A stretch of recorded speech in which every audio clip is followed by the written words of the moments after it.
பிரியமானவர்களே, ஆண்டவராகிய இயேசு கிறிஸ்துவின் நாமத்தினாலே உங்கள் யாவரையும் அன்போடு கூட நான் வாழ்த்துகிறேன்.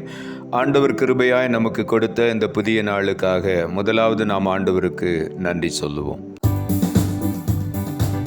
கடந்த நாட்களில் கண்மணி போல் கருத்துடன் நம்மை காத்தாரே. கடந்த நாட்களில் கண்மணி போல் கருத்துடன் நம்மை காத்தாரே.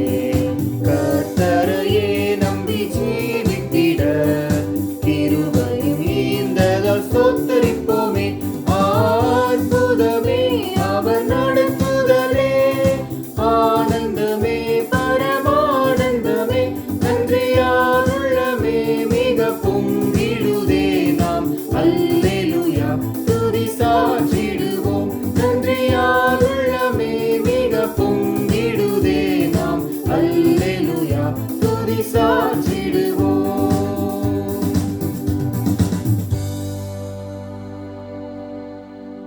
இந்த நாளுக்கென்று ஆண்டவர் கொடுக்கிற ஒரு வார்த்தை சங்கீதங்களின் புஸ்தகம் 18வது அதிகாரம் 3வது வசனம். சங்கீதம் 18:3. துதிக்கு பாத்திரராகிய கர்த்தரை நோக்கி கூப்பிடுவேன், அதனால் என் சத்துருக்களுக்கு நீங்களாகி ரட்சிக்கப்படுவேன். இந்த காலை வேளையில் ஆண்டவருடைய வார்த்தை சொல்லுகிறது, நம்முடைய சத்துருக்களுக்கு நீங்களாகி ரட்சிக்கப்படுவதற்கு ஆண்டவர் கொடுத்திருக்கிற ஒரே ஒரு ஆயுதம் துதி. அந்த துதிக்கு பாத்திரர் ஆண்டவராகிய இயேசு கிறிஸ்து. ஆகவே தான் வேதம் சொல்லுகிறது, துதிக்கு பாத்திரராகிய கர்த்தரை நோக்கி கூப்பிடுவேன் என்று தாவீது எழுதுகிறார். துதிக்கு பாத்திரர் அவர்தான். அவர் ஒருவரே துதிக்கப்படத்தக்கவர், அவர் ஒருவரே துதிக்கு பாத்திரர், துதிகளிலே பிரியப்படுகிறவர், துதிகளுக்கு மத்தியிலே வாசமாயிருக்க விரும்புகிறவர். ஆகவே தான் தாவீது எழுதுகிறார், துதிக்கு பாத்திரராகிய கர்த்தரை நோக்கி நாம் கூப்பிடுவேன். அப்படி நான் கூப்பிடும் பொழுது என் சத்துருக்களுக்கு நீங்களாகி அவர் என்னை ரட்சிப்பார். இந்த காலை வேளையிலே ஆண்டவரை நோக்கி நாம் கூப்பிடுவோம். அவருடைய சந்நிதிக்கு முன் நாம் போகும் பொழுது வேதம் சொல்லுகிறது, துதித்தலுடனே கூட அவருடைய சந்நிதிக்கு முன் வாருங்கள் என்று சொல்லி. ஆண்டவருடைய சமூகத்தில் துதித்தலோடு வரும் பொழுதே நமக்கு ஒரு வெற்றி உண்டு. நம்முடைய சத்துருக்கள் நம்மை விட்டு விலகி ஓடுவார்கள். ஆண்டவர் சத்துரு பயத்துக்கெல்லாம் நீங்களாக்கி நம்மை ரட்சிப்பார். 1 நாளாகம புஸ்தகம் 16ஆம் அதிகாரம் 25ஆம் வசனம் சொல்லுகிறது, கர்த்தர் பெரியவரும் மிகவும் துதிக்கப்படத்தக்கவருமாயிருக்கிறார், எல்லா தேவர்களிலும் பயப்படத்தக்கவர் அவரே என்று இங்கே வேதம் சொல்லுகிறது. கர்த்தர் பெரியவர், அவர் மிகவும் துதிக்கப்படத்தக்கவர் என்று வேதம் சொல்லுகிறது. இந்த காலை வேளையில ஆண்டவர் துதிக்கப்படத்தக்கவர். எப்பொழுதும் அவரை துதித்து கொண்டே இருக்க வேண்டும். பரலோகத்தில் அதுதான் நடக்கிறது. 24 மணி நேரமும் தேவ தூதர்கள், கேருபீன்கள், சேராபீன்கள், சேனைகளின் தேவனாகிய கர்த்தர் பரிசுத்தர் பரிசுத்தர் என்று எப்பொழுதும் போற்றி துதித்து கொண்டே இருக்கிறார்கள். அந்த துதிகளுக்கு மத்தியில் தான் கர்த்தர் வாசமாயிருக்கிறார். அவர் மிகவும் துதிக்கப்படத்தக்கவர் என்று வேதம் சொல்லுகிறது. மாத்திரமல்ல, சங்கீதங்களின் புஸ்தகம் 118வது அதிகாரம் 5வது வசனம் சொல்லுகிறது, நெருக்கத்திலிருந்து கர்த்தரை நோக்கி கூப்பிட்டேன், கர்த்தர் என்னை கேட்டருளி விசாலத்திலே வைத்தார். துதிக்கு பாத்திராகிய கர்த்தரை நோக்கி நாம் கூப்பிடும் பொழுது, துதித்தலோடு அவருடைய சந்நிதி முன் வரும் பொழுது, நாம் இருக்கிற நெருக்கத்திலிருந்து ஆண்டவர் நம்மை விடுவிக்கிறார். நாம் நெருக்கத்திலிருந்து ஆண்டவரை நோக்கி கூப்பிடும் பொழுது கர்த்தர் அதை கேட்டருளுவார். அந்த நெருக்கத்திலிருந்து நாம் கூப்பிடுகிற சத்தத்தை ஆண்டவர் கேட்பார். கேட்டு நம்மை விசாலத்திலே கொண்டு வந்து வைப்பார். எப்பொழுது நம்முடைய சத்தத்தை ஆண்டவர் கேட்கிறார்? துதித்தலோடு அவருடைய சந்நிதியில் வந்து அவரை நோக்கி நாம் கூப்பிடும் பொழுது, அவரை நோக்கி கூப்பிடும் பொழுது நிச்சயமாகவே அவர் விசாலத்திலே கொண்டு வந்து நம்மை நிறுத்துவார்.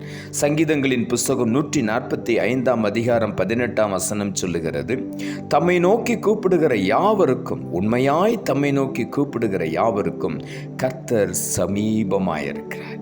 இங்கே வேதம் சொல்லுகிறது, தம்மை நோக்கி கூப்பிடுகிற எல்லாருக்கும், அதிலும் உண்மையாய் தம்மை நோக்கி கூப்பிடுகிற யாவருக்கும் என்று எழுதப்பட்டிருக்கிறது. வேதம் சொல்லுகிறது, உண்மையுள்ள மனிதன் பரிபூர்ண ஆசீர்வாதங்களை பெற்றுக்கொள்வான். ஆண்டவர் நம்மிடத்தில் உண்மையை எதிர்பார்க்கிறார். உண்மையாய் அவரை நோக்கி கூப்பிடும் பொழுது ஒரே நம்பிக்கையோடு கூட, இயேசுவை மாத்திரம் நான் கூப்பிடுவேன், நிச்சயமாக எனக்கு அற்புதம் நடக்கும் என்று அந்த ஒரே நம்பிக்கையோடு உண்மையாய் அவரை நோக்கி கூப்பிடும் பொழுது கர்த்தர் நமக்கு சமீபமாய் வந்து விடுகிறார். நமக்கு சமீபமாய் வந்து நமக்கு உதவி செய்கிற தேவனாய் இருக்கிறார். ஏசாயா தீர்க்கதரிசன புஸ்தகம் 55 அதிகாரம் 6வது வசனம் சொல்லுகிறது, கர்த்தரை கண்டடையத்தக்க சமயத்தில் அவரை தேடுங்கள், அவர் சமீபமாயிருக்கையில் அவரை நோக்கி கூப்பிடுங்கள். ஆண்டவர் சமீபமாயிருக்கும் பொழுது அவரை நோக்கி கூப்பிடுங்கள் என்று எழுதப்பட்டிருக்கிறது. எப்பொழுது சமீபமாய் வருகிறார்? உண்மையாய் கூப்பிடும் பொழுது சமீபமாய் வருகிறார். அவர் சமீபமாய் இருக்கையில் நாம் என்ன விரும்பினாலும் அதை ஆண்டவர் நமக்கு நிறைவேற்றுகிற தேவன்.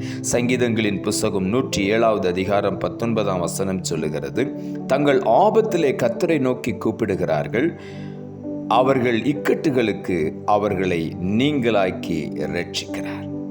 தங்கள் ஆபத்திலே கர்த்தரை நோக்கி கூப்பிடுகிறார்கள். ஆண்டவரை நோக்கி ஆபத்து நேரத்தில் கூப்பிடும் பொழுது அவர் இறங்கி வந்து எல்லா இக்கட்டுகளுக்கும் நம்மை நீங்களாக்கி விடுவித்து ரட்சிக்கிற தேவனாயிருக்கிறார். ஆகவே நாம் ஆண்டவரை நோக்கி கூப்பிடுவோம். அவர் துதிக்கு பாத்திரராகிய கர்த்தர். துதித்தலோடு அவருடைய சமூகத்தில் வரும் பொழுது ஆண்டவர் நம்முடைய சத்தத்திற்கு செவி கொடுக்கிறார். நம்முடைய கூப்பிடுதலுக்கு அவர் பதில் கொடுக்கிறார். ஆகவே தான் வேதம் சொல்லுகிறது, அவரை எப்பொழுதும் நாம் துதித்து கொண்டே இருக்கும் பொழுது எல்லா தடைகளும் நீங்கி போகிறது. ஆண்டவருடைய ஆசீர்வாதம் நம்மை தேடி வருகிறது. ஆகவே தான் கர்த்தருடைய சமூகத்திலே மனமகிழ்ச்சியாயிரு, அவர் உன் இருதயத்தின் வேண்டுதலை உனக்கு அருளி செய்வார் என்று எழுதப்பட்டிருக்கு. ஆண்டவருடைய சமூகத்தில் வரும் பொழுது நாம் புலம்பிக் கொண்டு வரவே வேண்டாம்.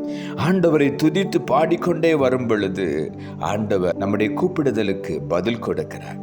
நமக்கு எல்லா சத்துருக்களின் பயத்துக்கும் நீங்களாக்கி நம்மை ரட்சிக்கிற தேவனாயிருக்கிறார். ஆகவே இந்த காலை வேளையில் எந்த சத்துரு பயமும் இல்லாதபடி ஆண்டவரை மாத்திரம் நோக்கி கூப்பிடுவோம். துதித்தலோடு அவருடைய சந்நிதியில் வருவோம். அவரை துதித்து நாம் மேன்மைப்படுத்தும் பொழுது அவரை நோக்கி கூப்பிடுகிற ஒவ்வொருவருக்கும் ஆண்டவர் பதில் கொடுத்து அவருடைய இக்கட்டுகளுக்கு விலக்கி விடுவித்து நெருக்கத்தில் இருக்கிறவர்களை விசாலத்தில் கொண்டு வந்து நிறுத்தி அவர்களை ஆசீர்வதிப்பார். நாம் ஜெபிப்போம். அன்புள்ள ஆண்டவரை, கிருபையாய் நீர் கொடுத்த இந்த புதிய நாளுக்காய் மறுபடியுமாய் எமக்கு நன்றி செலுத்துகிறோம். ஆண்டவர் கொடுத்த ஜீவனுள்ள வார்த்தைக்காக நன்றி. துதிக்கு பாத்திரராகிய கர்த்தரை நோக்கி கூப்பிடுவேன், அதனால் என் சத்துருக்களுக்கு நீங்களாகி ரட்சிக்கப்படுவேன் என்ற வார்த்தையை கொடுத்தேன்.